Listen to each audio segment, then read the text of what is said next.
నారాయణపేటలో 24 వార్డులకు గాను బీజేపీ అత్యధిక స్థానాలు 11 గెలుచుకుంది.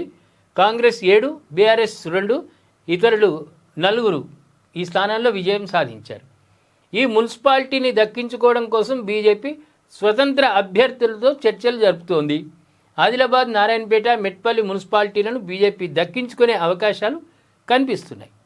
ఏ ఎన్నికైనా ఇండిపెండెంట్గా నిలబడ్డటువంటి అభ్యర్థులు గెలవడం వాళ్ళకి ఇక చాలా డిమాండ్, ఇక విపరీతమైన డిమాండ్ ఉంటుంది.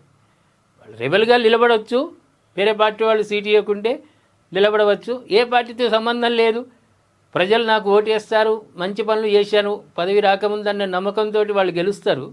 ఇక వాళ్ళని చూడి ఇక కిడ్నాపులు చేసుడు, పెద్ద పెద్ద భయంకరమైన పరిస్థితి, వాళ్ళు ఎందుకు గెలిచామనే స్థితికి తీసుకొస్తారు.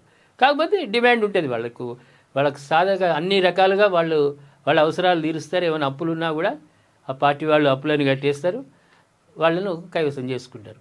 నిర్మల్ జిల్లాలోని బైన్సా మున్సిపాలిటీని మజ్లిస్ పార్టీ కైవసం చేసుకుంది. 26 వార్డులకు గాను మజ్లిస్ పార్టీ 12 స్థానాల్లో విజయం సాధించింది. కాంగ్రెస్ స్వతంత్ర అభ్యర్థులతో కలిసి మజ్లిస్ పార్టీ చైర్మన్ పదవిని దక్కించుకునే అవకాశం ఉంది.